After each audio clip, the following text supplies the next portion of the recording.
Hari Om and welcome. Thank you so much for being here. This is Yamuna Devi.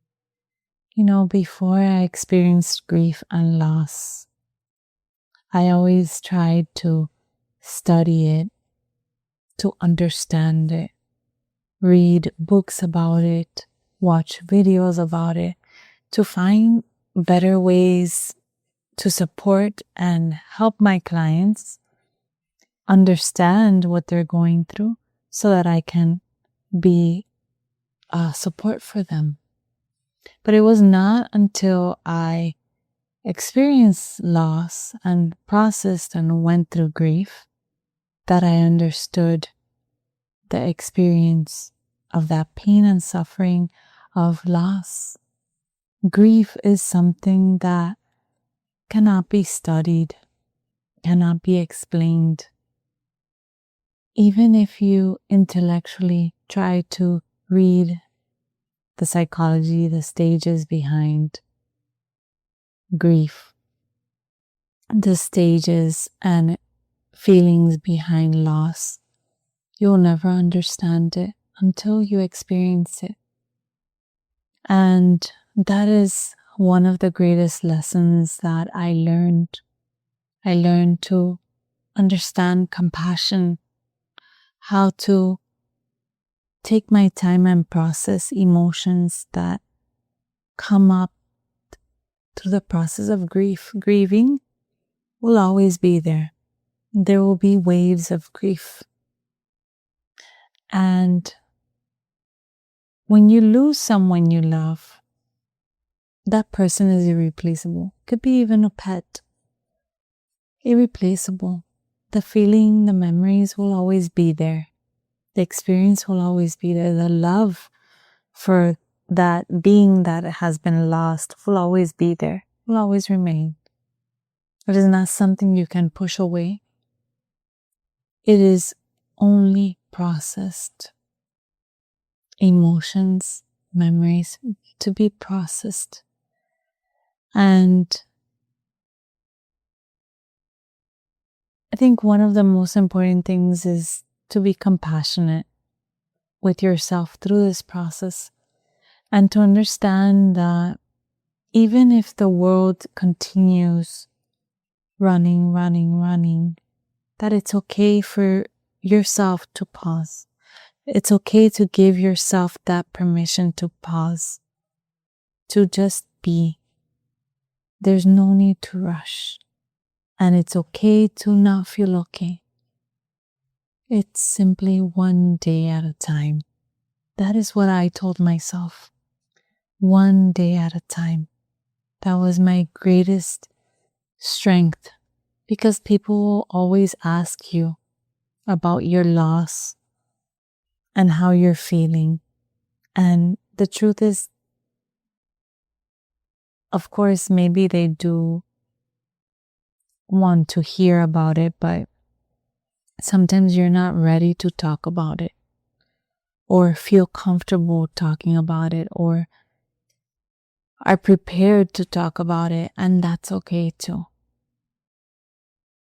You will know the perfect time to speak about it, to talk about your loss, to process. Everything comes in perfect timing. So, people will just ask because something to keep busy, to make a conversation with you. And it's okay. Maybe at the moment, for you, it's not okay, right? You're processing your pain. You're processing your grief. But for them, they feel that's a way to connect. So not every person, what I want to tell you is that not every person will understand. Not every person will have the best things to say. Because the truth is that it is better not to say anything at all. Simply presence is the best thing. Silence. To just be present with the person is the greatest gift. And there's no word that will help that person process that grief quickly. So you can come up with a phrase when the people ask you, how are you feeling? Are you okay? How's that? How have you been? You can create a phrase for yourself that can help support you. My phrase, for example, was one day at a time. And you can create your own phrase. So when they ask you that question, you can just say the phrase and that's it. That's the answer. They will not ask you more. So grief, I hold grief.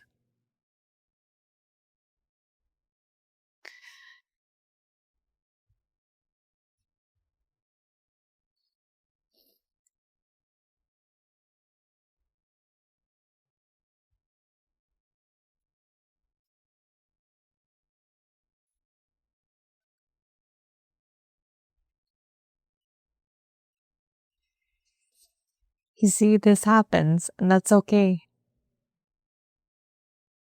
I hold grief close to my heart.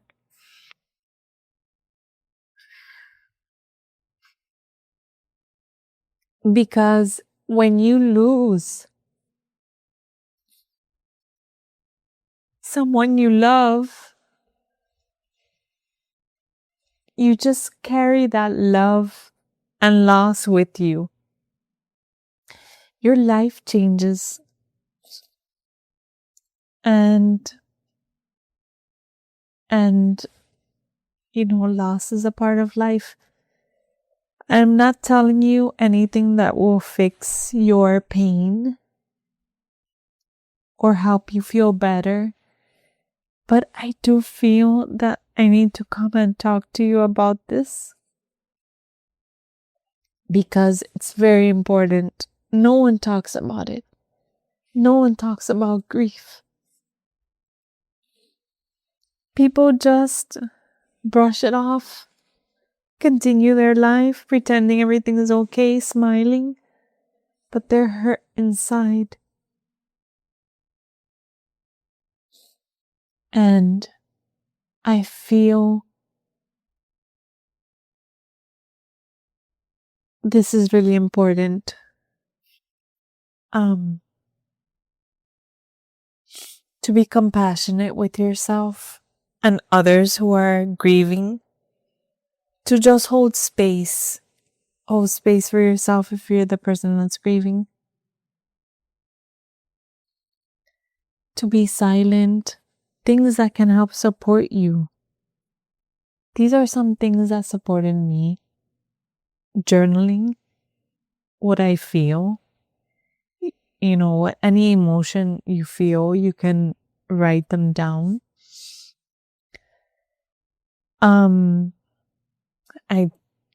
Me personally, I'm in the field of Ayurveda. And yes, Ayurveda is beautiful. Ayurveda supported me. Herbal teas supported me. Taking time in nature, connecting with myself, giving myself the opportunity to pause supported me immensely. To be in nature and just be present, to just be. Be with my grief however I wanted to be. And I journaled whatever I wanted to journal. And in Ayurveda, grief is something that is painful, right? And can affect our mental, emotional states, our overall well-being. So sleep was really important. Observing myself, taking care of myself through this process. Some days I didn't want to do anything. So I had to observe that, right? Because also grief, you can feel depression. You feel like you lost someone you love, right? There's a loss. So you can go into a slump. And that's okay. Journal about it. Be silent. Be with yourself. Do something that you know that person or that being, your loved one, your pet, would have loved to do when you're ready. This is important. Everything has to be when you're ready. Do something you know that person or divine being, your pet, would have loved to do. Do it with them. They may not be physically present. Their spiritual space, their spiritual being is present there. So you can do that. Walking, traveling, whatever you want to do.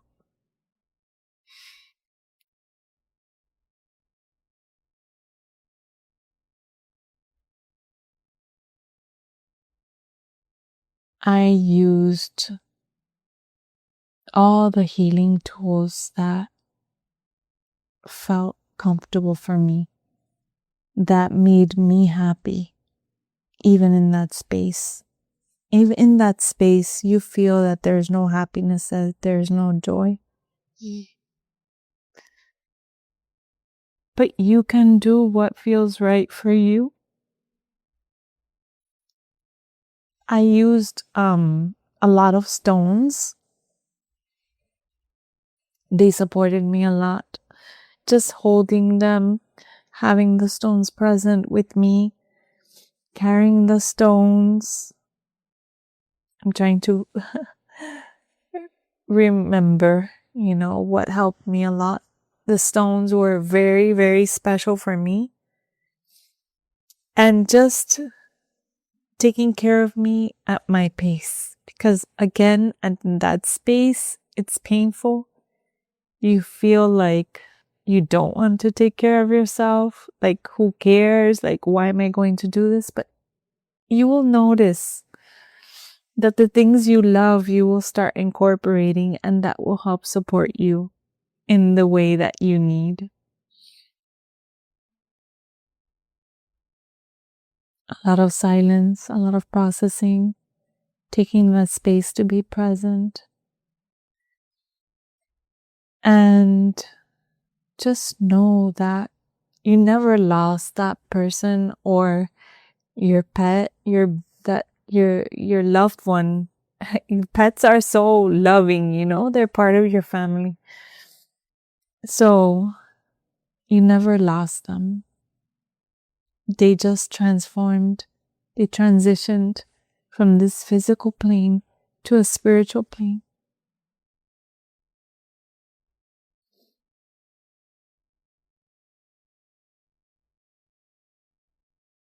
And they're everywhere.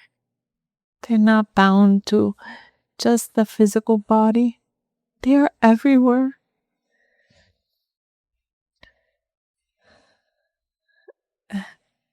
I thought I wasn't going to cry. I thought I was good.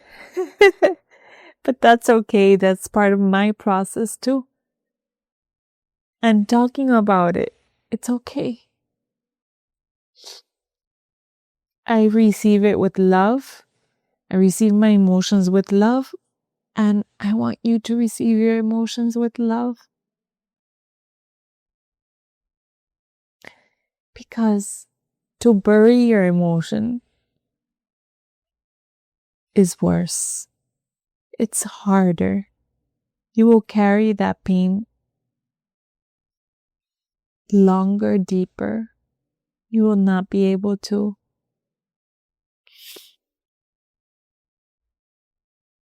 just be,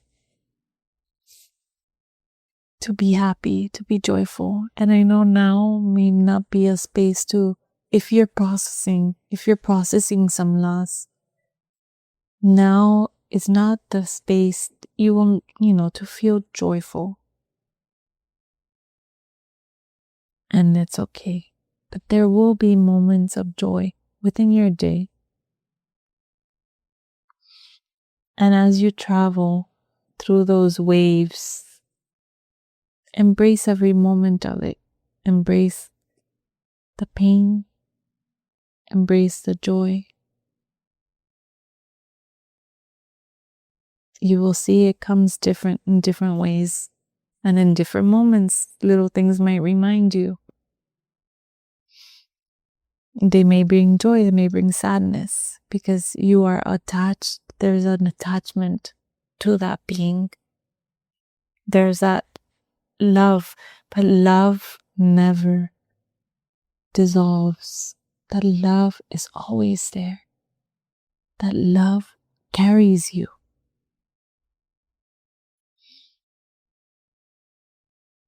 And is always connected to the presence of the loved one you lost. So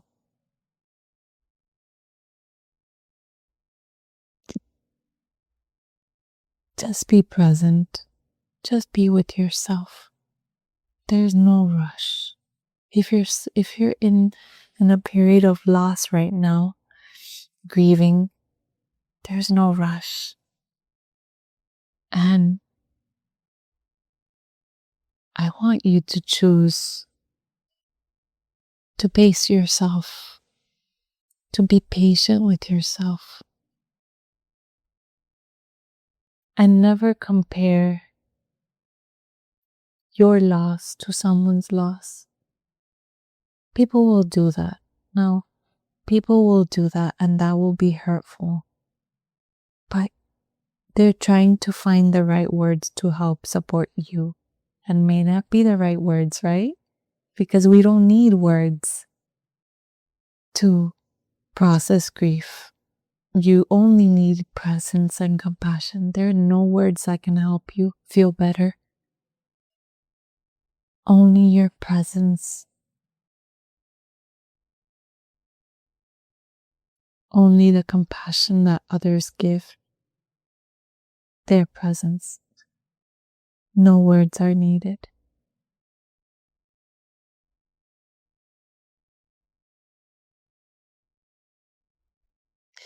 Life would be different.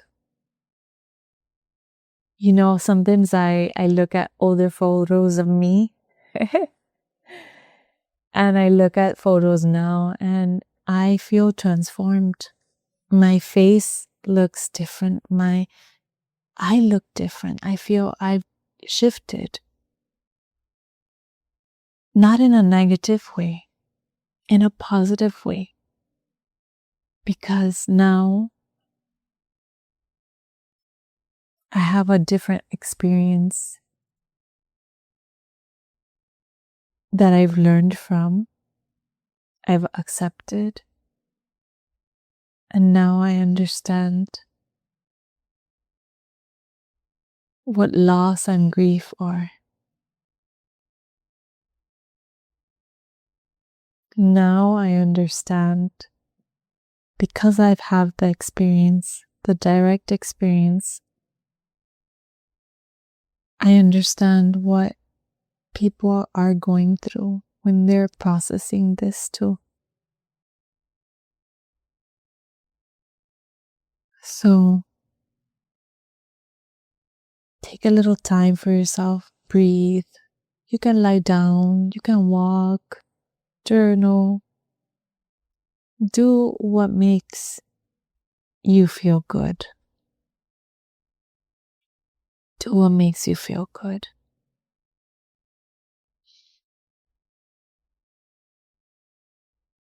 There's no perfect way of processing this grief.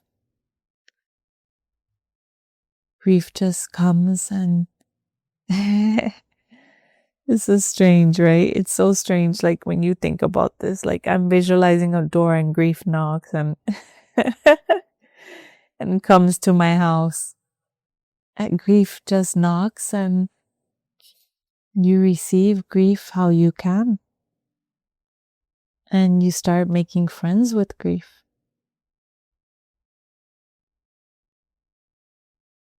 If we don't open the door and leave grief outside, guess what? Grief will keep knocking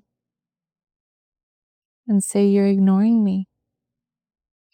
As you continue your life, running, keeping distracted, doing so many things, pretending everything's okay.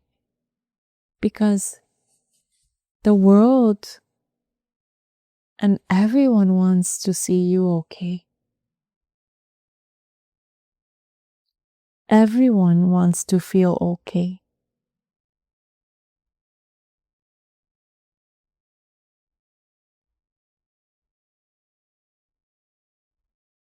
So you think that you also need to feel okay.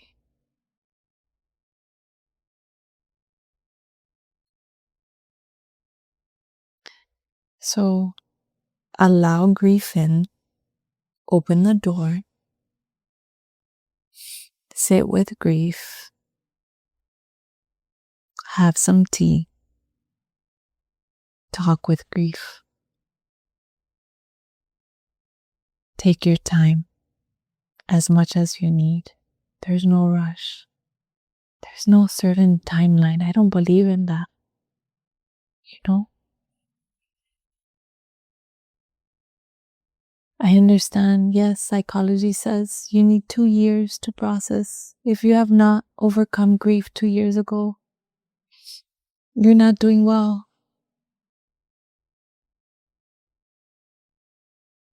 I don't believe it. Because for me, it's been more than 2 years and I still feel it. It's changed, but I still feel. And that's okay too.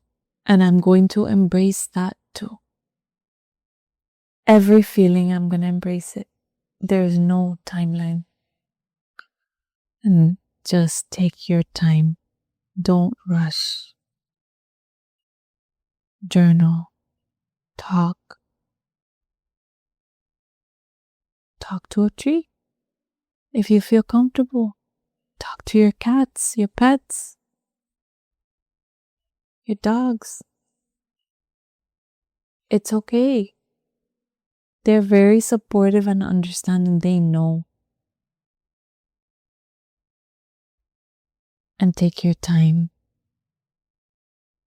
Take your time to nourish yourself and love yourself. Through the process, do little things that feel good for you too. Because I'm sure that the person or being that you lost, I want to let you know that you never lost the person. They transformed. They transformed.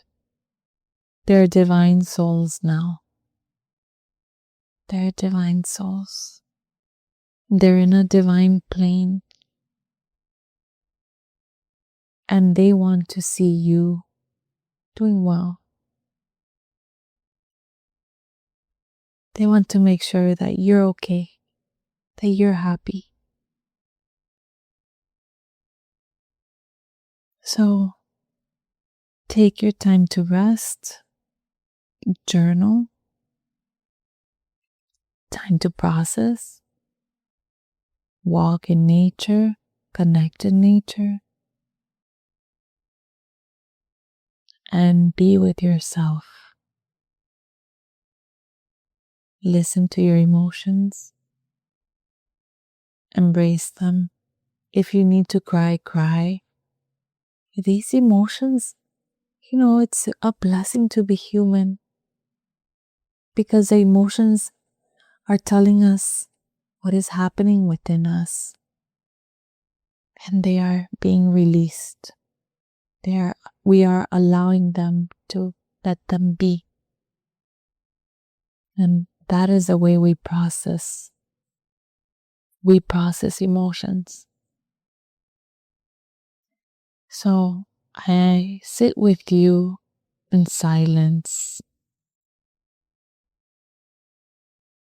in loving compassion as you process your grief,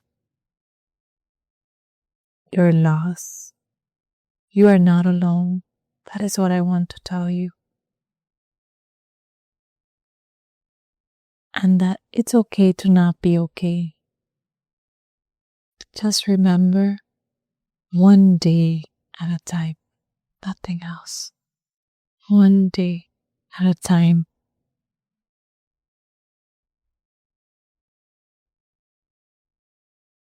So I am here with you. Thank you for your presence. Thank you for being here. My thoughts and prayers with you. And thank you for listening. Thank you for being here with me. Hari Om.